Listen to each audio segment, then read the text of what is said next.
Hello students, switch gear and प्रोटेक्शनના આજના લેક્ચરમાં આપણે ચેપ્ટર નંબર 3માં આગળ વાત કરશું. આજે આપણે રિલેને રિલેટેડ બરાબર અમુક જે ટર્મ્સ છે એની વાત કરવાની છે, એટલે કે રિલેના ઓપરેશન સાથે સંકળાયેલા અમુક પદ છે કે જેની આપણે વાત કરવાની છે. હવે આ ઇમ્પોર્ટન્ટ શું કામ છે તો કે હવે તમારી એક્ઝામ કેવી હશે, MCQ બેઝડ હશે બરાબર. અને MCQ બેઝમાં આમાં ઘણી બધી ડેફિનેશન્સ છે, એમાંથી કોઈ પણ ડેફિનેશન તમને પૂછાઈ શકે છે બરાબર છે. તો આ બધી ઘણી બધી ડેફિનેશન છે, એમાંથી અમુક આપણા માટે ખૂબ જ ઇમ્પોર્ટન્ટ છે બરાબર છે. તો જે ઇમ્પોર્ટન્ટ હશે એ આપણે થોડીક ડીપમાં જોશું, બાકી બધી જ આપણે જોવાની તો છે. આપણે સ્ટાર્ટ કરીએ તો પહેલી ડેફિનેશન છે એનર્જાઇઝિંગ ક્વોન્ટિટી. હવે એનર્જાઇઝિંગ ક્વોન્ટિટીનો મતલબ શું થાય તો કે ધારો કે તમારી પાસે એક ઇલેક્ટ્રોમેગ્નેટ છે આવી રીતે, અને એના ઉપર તમે શું કર્યું છે તો કે આવી રીતે વાઇન્ડિંગ કરેલી છે બરાબર. તો હવે આ જે વાઇન્ડિંગ છે, નોર્મલ કન્ડિશનમાં આ જે આપણું જે હશે બરાબર કંડક્ટર, એ શું થશે તો કે મેગ્નેટ તરીકે કામ નહીં કરે. પણ જેવો તમે આ વાઇન્ડિંગમાંથી કરંટ ફ્લો કરાવશો તો આ મેગ્નેટ તરીકે કામ કરશે. એટલે કે આની અંદર તમે કરંટ ફ્લો કરો છો ત્યારે આમાં એનર્જી આવી બરાબર છે, કે તે ઇલેક્ટ્રોમેગ્નેટ તરીકે વર્ક કર્યું. તો આની અંદર એની એનર્જાઇઝિંગ ક્વોન્ટિટી કઈ હતી તો કે કરંટ. એવી જ રીતે રિલેની વાત કરીએ તો રિલેની અંદર શું થાય તો કે રિલેના ઓપરેશન માટે આપવામાં આવતી એકથી વધારે ક્વોન્ટિટીને એનર્જાઇઝિંગ ક્વોન્ટિટી કહીએ છીએ. એટલે કે રિલેને ઓપરેટ કરાવવા માટે જે ક્વોન્ટિટી આપવી પડે છે એને આપણે શું કહીશું, એનર્જાઇઝિંગ ક્વોન્ટિટી.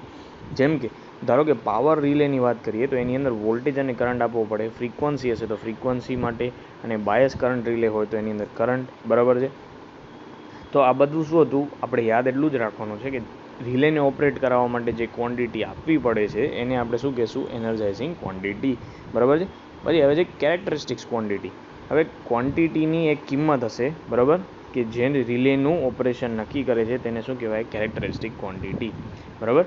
એટલે કે એનર્જાઇઝિંગ ક્વોન્ટિટી જે છે એની શું હશે, એનર્જાઇઝિંગ ક્વોન્ટિટીની એક કિંમત નક્કી કરેલી હશે. ધારો કે આપણી પાસે ઓવર કરંટ રિલે છે, તો એની અંદર આપણે નક્કી કરી લીધું કે ભાઈ 10 એમ્પિયરથી જો તમારો કરંટ વધી ગયો તો એ ઓપરેટ થશે બરાબર છે. તો આ જે નિશ્ચિત 10 છે એ આપણી શું થઈ તો કે નિશ્ચિત કરેલી કિંમત થઈ બરાબર છે. તો એને આપણે શું કહેશું, કેરેક્ટરિસ્ટિક્સ ક્વોન્ટિટી. જેમ કે જો ઓવર વોલ્ટેજ અને ઓવર કરંટ અને અંડર કરંટ રિલે માટે શું છે તો કે કરંટ તમે નિશ્ચિત કરશો. એવી રીતે ઓવર વોલ્ટેજ અંડર વોલ્ટેજ માટે વોલ્ટેજ, પાવર માટે પાવર, ડાયરેક્શનલ રિલે માટે ફેઝ એંગલ છે, ઇમ્પિડન્સ રિલે માટે ઇમ્પિડન્સ છે બરાબર છે. તો આ વાત થઈ, આપણે બે વસ્તુ જોઈ, એક એનર્જાઇઝિંગ ક્વોન્ટિટી અને બીજી કેરેક્ટરિસ્ટિક્સ ક્વોન્ટિટી. હવે આગળ જઈએ તો સેટિંગ વેલ્યુ. તો કે એનર્જાઇઝિંગ અથવા તો કેરેક્ટરિસ્ટિક્સ ક્વોન્ટિટીની જે કિંમતે રિલે ઓપરેટ આપેલ સ્થિતિમાંથી ઓપરેટ થાય છે એને શું કહીશું, સેટિંગ કિંમત. એનો મતલબ સેટિંગ વેલ્યુ એટલે શું તો કે તમે સેટ કરો છો કે ભાઈ તમારી સપોઝ કે ઓવર વોલ્ટેજ રિલે છે, તો ઓવર વોલ્ટેજ રિલેમાં તમે શું કરો છો, સેટ કરો છો કે સપોઝ કે મારો વોલ્ટેજ મેં સપ્લાય વોલ્ટેજ છે એ 240 વોલ્ટથી જો વધી ગયો બરાબર, તો રિલે ઓપરેટ થવાની છે. તો આ છે એ તમારી શું છે, સેટ વેલ્યુ છે અથવા તો સેટિંગ વેલ્યુ છે બરાબર છે. હવે આગળ જઈએ તો સેટિંગ રેન્જ. હવે રિલે પર મળતી પહેલેથી સેટ કરી શકાતી કિંમતને સેટિંગ રેન્જ છે. હવે આને આપણે સમજવું હોય તો કઈ રીતે સમજી શકાય તો કે રિલે તમારી સપોઝ કે ઓવર કરંટ રિલે છે, તો એમાં એવું નહીં હોય કે ફક્ત ને ફક્ત આપણે 10 એમ્પિયર ઉપર જ સેટ કરી શકીએ. એને તમે 8 એમ્પિયર ઉપર પણ સેટ કરી શકતા હશો અને 12 એમ્પિયર ઉપર પણ સેટ કરી શકતા હશો. એટલે કે તમને એક સ્પેસિફિક રેન્જ આપેલી હશે કે જેમાં તમે રિલેને ઓપરેટ કરાવી શકો છો સેટ કરીને બરાબર. તો એને આપણે શું કહીશું, સેટિંગ રેન્જ. પછી ઓપરેટિંગ વેલ્યુ. તો કે કેરેક્ટરિસ્ટિક ક્વોન્ટિટીની જે કિંમતે રિલે ઓપરેટ થાય છે એને શું કહેવાય, ઓપરેટિંગ કિંમત બરાબર. એટલે કે એને ઓપરેટિંગ કિંમત કહેવાય છે બરાબર. પછી ડિસએન્ગેજિંગ વેલ્યુ. હવે કેરેક્ટરિસ્ટિક્સ ક્વોન્ટિટી જે આપણી છે બરાબર, એટલે કે ધારો કે આપણે આમાં બધામાં આપણે હવે શું કન્સિડર કરશું, આપણે કરંટની જ વાત કરીએ છીએ એમ કન્સિડર કરી લેશું બરાબર. તો કે કરંટની જે કિંમતે રિલે ડિસએન્ગેજ થાય છે એને શું કહેવાય, ડિસએન્ગેજિંગ વેલ્યુ કહેવામાં આવે છે બરાબર છે. તો આ થઈ ગઈ ડિસએન્ગેજિંગ વેલ્યુ. પછી રીસેટિંગ વેલ્યુ. તો કે કેરેક્ટરિસ્ટિક્સ ક્વોન્ટિટીની જે કિંમતે રિલે નોન ઓપરેટ અથવા તો રીસેટ સ્થિતિમાં પાછું આવે છે તેને રીસેટિંગ કિંમત કહેવામાં આવે છે. એનો મતલબ શું થયો તો કે રિલે ઓપરેટ થઈ ગઈ છે અને પાછી નોર્મલ કન્ડિશનમાં આવે, જે વેલ્યુ આવે એને શું કહેશું, રીસેટિંગ વેલ્યુ. પછી રીસેટિંગ રેશિયો એટલે શું તો કે રીસેટિંગ કિંમત અને ઓપરેટિંગ કિંમતના ગુણોત્તરને શું કહેવાય, એના પર્સન્ટેજને રીસેટિંગ રેશિયો કહેવામાં આવે છે. પછી ઓપરેટિંગ ટાઈમ.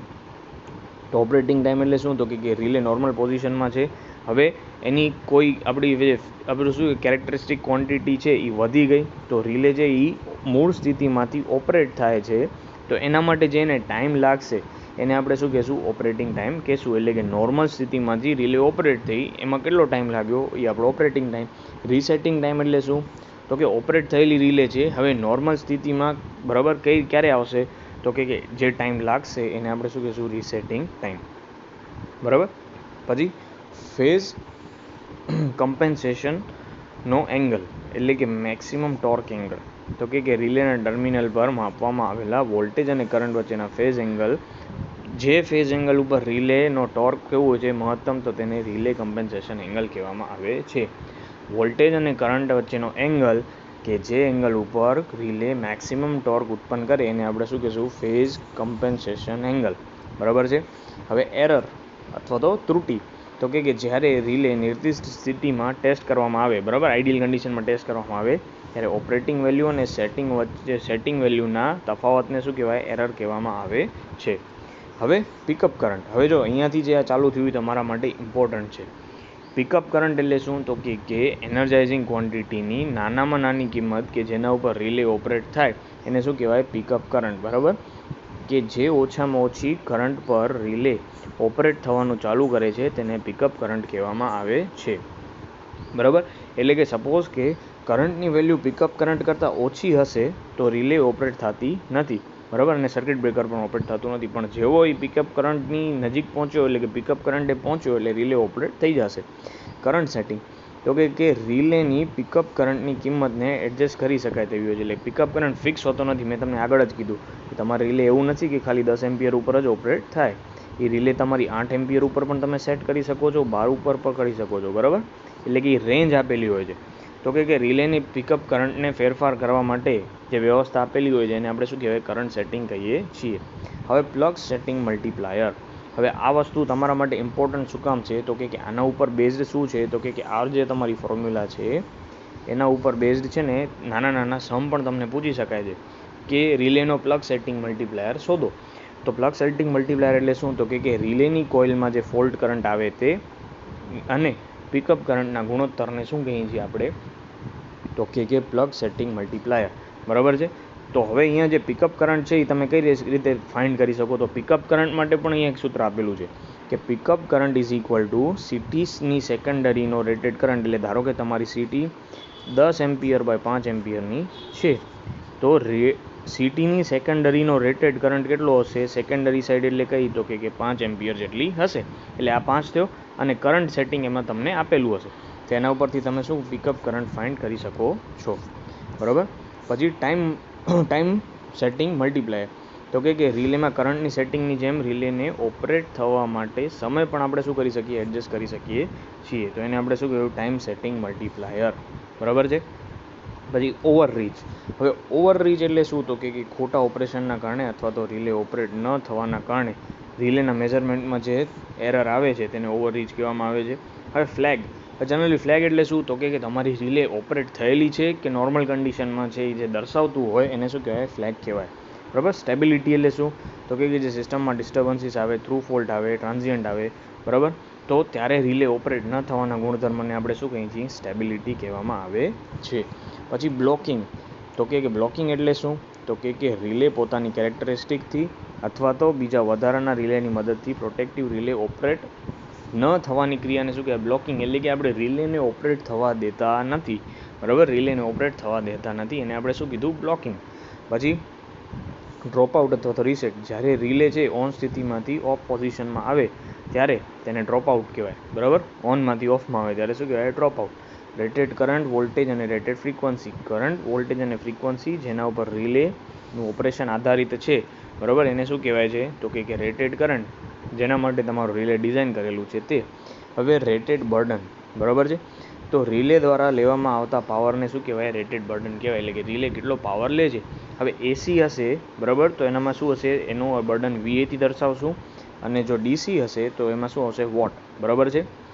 પછી rated short time thermal current. Rated short time thermal current એનો મતલબ શું થયો તો કે ઓવરહીટિંગથી એટલે કે વધારાનો કરંટ ફ્લો થાય છે એટલે રિલે ઓપરેટ થશે નહીં આ કેસમાં, તો વધારાના કરંટથી હીટ ઉત્પન્ન થશે, બરાબર છે. તો હીટના કારણે રિલેને નુકસાન ન થાય એવો કરંટ કે જેનાથી ઉત્પન્ન થતી હીટથી રિલેને નુકસાન થતું નથી જો રિલેમાંથી ઓછા સમય માટે પસાર થાય તો એને શું કહેવાય? Rated short time thermal current. પછી રેટેડ ડાયનામિક કરંટ, તો રિલેને નુકસાન કર્યા વગર રિલેમાંથી પસાર થઈ શકતા વધારેમાં વધારે પીક કરંટને શું કહેવાય? Rated dynamic current.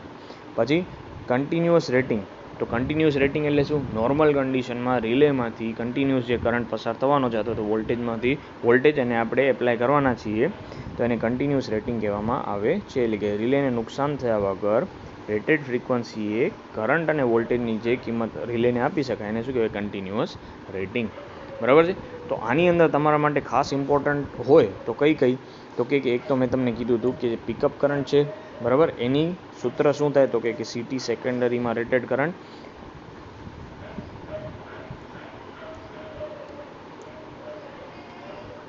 બરાબર, એટલે કે સીટીની સેકન્ડરીનો rated current into current setting એટલે કે ઈ થયું. પછી પ્લગ સેટિંગ મલ્ટીપ્લાયર છે, એ પણ તમારા માટે ખૂબ જ ઇમ્પોર્ટન્ટ છે. પછી સાથે rated short time thermal current છે, બીજી 2-3 ડેફિનેશન છે, બરાબર, એ બધી વસ્તુ તમને ખૂબ જ ઇમ્પોર્ટન્ટ છે.